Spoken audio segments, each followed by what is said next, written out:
सुना है लोगों को सस्ती चीजें पसंद नहीं आती, लेकिन जब उन्हीं लोगों को सस्ते दाम पे महंगी चीज दे दी जाए तो टूट पड़ते हैं।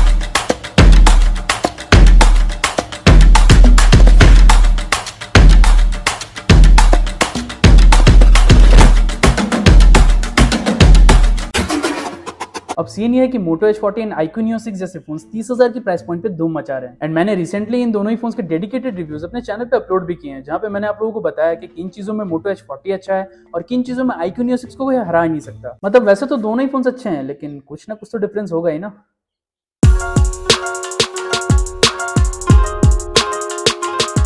इस दुनिया में लोग ताकत के पीछे बहुत भागते हैं, क्योंकि उससे सोसाइटी में आपकी इज्जत ऊंची हो जाती है, कई बार नीची भी। स्मार्टफोन्स का भी सेम ही सीन है, क्योंकि iQOO Neo 6 में स्नैपड्रैगन 870 वाला प्रोसेसर मिलता है, और मैंने ये बात 10 बार बोली है कि इस प्रोसेसर के जैसा दूसरा अभी तक नहीं बना। हाँ, इससे पावरफुल प्रोसेसर्स तो बहुत है मार्केट में, बट भरोसेमंद कुछ गिने चुने। रीजन ये है कि पहले तो ये सभी गेम्स को उसकी हाई सेटिंग्स पे रन कर सकता है, ऊपर से इसमें आप कितनी ही गेमिंग क्यों ना कर लो नहीं थकेगा। वरना एक्सिनोस और टेंसर का तो आपको पता ही है, महंगे ब्रांड में सस्ता प्रोसेसर। अबे साले। बट लेट्स सपोज किसी को गेमिंग करनी ही नहीं है, तो फिर वो इस फोन को क्यों लेगा? मैं बताता हूँ। क्योंकि जैसा मैंने आपको बताया था कि प्रोसेसर पावरफुल होने के साथ साथ स्टेबल भी है। मतलब कितने भी एप्स रन कर लो, कॉल पे घंटों बातें कर लो, दोस्तों के साथ चैटिंग कर लो, ये आपके हाथों को गर्मी के मौसम में भी ठंडा रखेगा। लेकिन मोटरोला का सीन थोड़ा अलग है, क्योंकि प्रोसेसर भी अलग ही है ना। मतलब इस फोन में Dimensity 8020 वाली चिपसेट मिलती है, जो कि 6 नैनोमीटर के आर्किटेक्चर पे बेस्ड है। अब छोटी फैब्रिकेशन की वजह से भले ही ये प्रोसेसर बैटरी एफिशिएंट हो, बट अगर आप GSM एरिना पे जाकर दोनों ही प्रोसेसर के बीच में डिफरेंस देखोगे तो आपकी आंखें खुली की खुली रह जाएंगी। और रहनी भी चाहिए, तभी तो सारी चीजों के बारे में पता चलेगा। क्योंकि स्नैपड्रैगन 870 का प्राइमरी कोर 3.2 गीगाहर्ट्ज है, जो कि Dimensity 8020 के प्राइमरी कोर से बहुत ज्यादा है। इवन बाकी के कोर्स में भी iQOO का ही बोलबाला है। हाँ, एक चीज है कि एफिशिएंसी कोर्स में मोटरोला थोड़ा बेटर है, जो कि बैटरी बचाने में थोड़ी हेल्प करेगा। बट आपको नहीं लगता कि इसकी बात मुझे बैटरी डिपार्टमेंट में करनी चाहिए?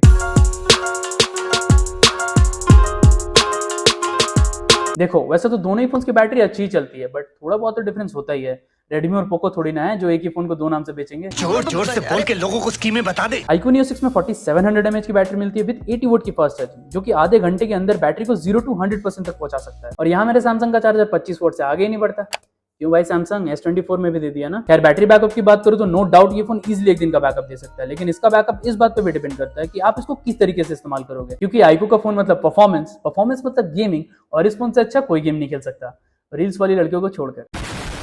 हालांकि iQOO के फोन्स की एक बात अच्छी है कि हाई लेवल गेमिंग करने पर भी इनके फोन्स हीट नहीं होते, जिसकी वजह से बैकअप थोड़ा बेटर मिलता है। लेकिन मोटरोला का किस्सा iQOO से पूरा ही अलग है। मतलब भले ही ये फोन गेम खेलने में माहिर हो ना हो, बैटरी बचाने में बहुत है। अब वैसे तो इस फोन में सिर्फ 4400 mAh की बैटरी मिलती है विद 68 वॉट की फास्ट चार्जिंग, लेकिन मजे की बात यह है कि इसमें आप वायरलेस चार्जिंग भी कर सकते हो, जो कि iQOO में मिसिंग है। हाँ, ये बात अलग है कि फोन में वायरलेस चार्जिंग का इस्तेमाल और अपने करियर के फिक्र दोनों ही मैं बहुत कम करता हूँ। रही बात बैकअप की, तो भाई नॉर्मल यूसेज में नो डाउट ये फोन इजीली एक दिन निकाल देगा। और क्योंकि ये फोन iQOO का नहीं है, तो इट मींस जो भी ये फोन लेगा उसको हैवी गेमिंग से कोई लेना देना नहीं है। हाँ, एक चीज है कि हैवी यूसेज में ये फोन थोड़ा गर्म हो जाता है, क्योंकि इसकी बॉडी इतनी पतली है कि हीट निकलने की जगह ही नहीं मिलती। पतले होने के फायदे हैं तो नुकसान भी तो होंगे। जैसे मैंने इसको जब धूप में कंटिन्यूसली यूज किया तो ये थोड़ा गर्म हो गया था, लेकिन अच्छी बात यह है कि 5 मिनट में वापस मेरी तरह कूल हो गया। सच बोलूं तो बैकअप Neo 6 जैसा ही है, मतलब 19-20 का फर्क होगा। मिनट्स में बता रहा हूँ।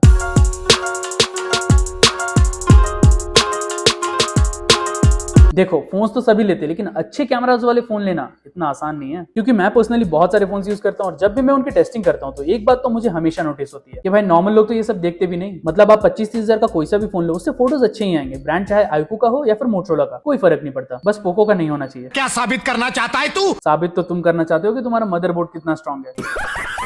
खैर, iQOO की बात करूं तो इस फोन में ट्रिपल कैमरास का सेटअप मिलता है, जहां पे प्राइमरी कैमरा है 64 मेगापिक्सल का विद 1.9 एपर्चर, और ऊपर वाली की कृपा से इसमें OIS भी है। 8 megapixel ultra wide and 2 megapixel का चूना सेंसर। फ्रंट की साइड 16 मेगापिक्सल का सेल्फी कैमरा मिलता है, जिससे आप max to max 1080p video shoot कर सकते हो। सब कुछ अपग्रेड कर रहे हो, इसको नहीं करोगे? नहीं। फोटोज की बात करूं तो मैंने जितनी भी फोटोज इस फोन से ली है, सब में कलर्स थोड़े बूस्ट किए गए हैं, चाहे बिल्डिंग्स की फोटो लो या फिर इंसान के चेहरे की, कोई डिफरेंस नहीं है। इवन अल्ट्रा वाइड का भी सेम ही सीन है, ऊपर से ये तो और भी कलर्स को बूस्ट करता है। बट देखने में अच्छा लगता है तो मुझे कोई शिकायत नहीं है। रही बात सेल्फी कैमरा की, तो अगर आपको बिना मेकअप किए बार्बी डॉल बनना है तो ये फोन आपको बिल्कुल निराश नहीं करेगा, चाहे दिन में फोटो लो या फिर रात में। दूसरी तरफ मोटरोला में सिर्फ डुअल कैमरास का सेटअप मिलता है, जहां पे प्राइमरी कैमरा है 50 मेगापिक्सल का विद 1.4 एपर्चर एंड 13 मेगापिक्सल का अल्ट्रा वाइड, जिससे आप 120 डिग्री तक का FOV कैप्चर कर सकते हो। फ्रंट की साइड 32 मेगापिक्सल का सेल्फी कैमरा दिया हुआ है, एंड मुबारक हो, इससे आप 4K वीडियोस भी शूट कर पाओगे। यही कुछ चीजें हैं जो मुझे मोटरोला में अच्छी लगती हैं। फोटोज की बात करूं तो डे लाइट में मैंने बहुत सारे क्लिक किए हैं, वो अच्छे ही आते हैं, चाहे वाइड से लो या फिर अल्ट्रा वाइड से। बस फर्क सिर्फ इतना है कि इसकी क्वालिटी 25,000 की नहीं 15,000 की लगती है। लिटरली मोटरोला अगर कैमरास में अच्छे से काम कर लेना,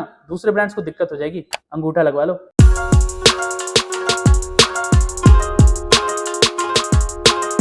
जो दिखता है वही बिकता है, यही संसार का नियम है, चाहे फोन लो या फिर कुछ और। तू समझा? और इस डिपार्टमेंट में नो डाउट मोटोरोला बहुत आगे है, चाहे डिजाइन की बात करो या फिर बिल्ड क्वालिटी की, सब जगह इसी की चर्चे हैं। क्योंकि पहले तो इस प्राइस रेंज में लेदर फिनिश देने वाले ब्रांड बिल्कुल ना के बराबर है, ऊपर से इसकी थिकनेस इतनी कम है कि इसको थिकनेस नहीं थिननेस बोलेंगे। क्या बात है? लेकिन सबसे अच्छी बात तो ये कि बाकी सारे सस्ते ब्रांड से हटके मोटोरोला ने इसकी फ्रेम में एल्यूमिनियम का इस्तेमाल किया है। ऊपर से 25,000 में बहुत कम ही ऐसे फोन्स मिलेंगे जिसमें IP68 की रेटिंग मिलती हो। शाबाश मोटोरोला, दिल जीत लिया तूने। और तो और मोटोरोला के फोन इतने हल्के होते हैं कि उनको पकड़ने में बड़ा मजा आता है, कॉज लंबे टाइम भी अगर आप इस फोन को यूज कर रहे हो तो ये आपके हाथों में उतना प्रेशर नहीं देगा। दूसरी तरफ आइको की बात करूं तो इसका वेट मोटो से भी मोटा है, मतलब ऑलमोस्ट 30 ग्राम ज्यादा है, जिसकी वजह से ये हाथों को थोड़ा बल्कि फील होता है। एंड दूसरी ब्रांड्स की तरह इसके बैक में भी प्लास्टिक ही दिया गया है। खाली परफॉर्मेंस अच्छे होने से कुछ नहीं होता, बिल्ड क्वालिटी कब इंप्रूव करोगे, कभी सोचा है? ऐसा बिल्कुल इमीडिएट नहीं सोचे हैं। बाकी ओवरऑल इसकी बिल्ड क्वालिटी अच्छी है। हाँ, बैक में प्लास्टिक जरूर मिलता है, बट ग्लास मिलती तो टूटने का खतरा भी तो उतना ही होता है ना। लेकिन अगर मुझे कोई डिजाइन एंड बिल्ड क्वालिटी के लिए बेस्ट फोन पूछेगा तो मैं आंख बंद करके मोटोरोला ही सजेस्ट करूंगा। और ऐसा नहीं कि ये फोन सिर्फ बाहर से अच्छा दिखता है,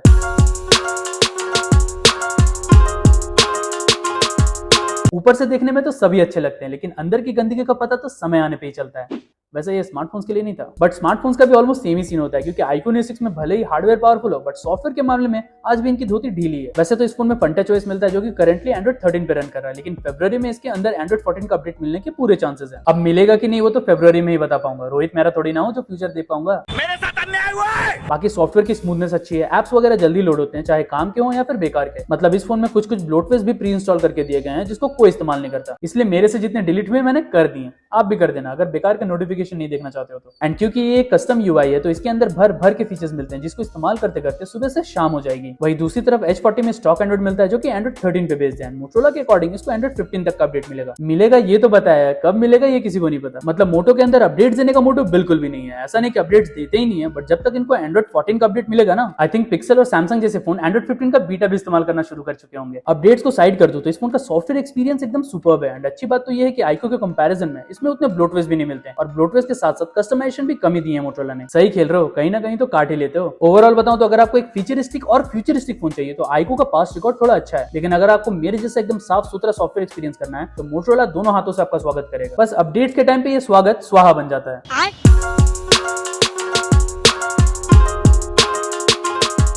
देखो 25-30 हजार के अंदर कोई सा भी फोन लो, वो एक नॉर्मल यूजर के पर्सपेक्टिव से अच्छा ही होता है, लेकिन सबकी रिक्वायरमेंट्स एक जैसी नहीं होती। किसी को गेमिंग करनी है तो किसी को मूवीज देखनी है, कोई लंबे टाइम तक कॉल पे बात करता है तो कोई बचपन से सिंगल है। इसलिए फोन वही लेना जो कि आपकी जरूरतों को पूरा कर सके। दूसरे की बातों में आकर फैसला लोगे तो नुकसान आपका होगा, उनका नहीं। जैसे अगर मुझे एक गेमिंग सेंट्रिक फोन चाहिए जिसका कैमरा भी ठीक ठाक हो तो मैं डेफिनेटली आइको Neo 6 की तरफ जाऊंगा, बट अगर किसी को प्रीमियम लुक वाला फोन चाहिए जिसका सॉफ्टवेयर एक्सपीरियंस एकदम 50,000 वाले पिक्सल फोन जैसा हो तो किसी की मत सुनो, H40 ले लेना, खुश रहोगे। बाकी ज्यादा कंफ्यूजन है तो कमेंट सेक्शन में इतनी जगह है कि आपके सवाल खत्म हो जाएंगे, नहीं तो इंस्टाग्राम पे अकाउंट बना लो, फुर्सत में रिप्लाई करता रहता हूँ। और हाँ, अच्छे से सोच लेना कि सब्सक्राइब करना है या नहीं करोगे तो दोबारा नहीं मिलूंगा। लेकिन सब्सक्राइब करने से पहले ये लेफ्ट वाली वीडियो जरूर देखना अगर आइको लेने का प्लान कर रहे हो तो, नहीं तो राइट वाली वीडियो से आपको मोटो H40 के बारे में पूरी जानकारी मिल जाएगी। और मैं मिलता हूं आपसे अगली वीडियो में, तब तक के लिए अस्सलाम वालेकुम।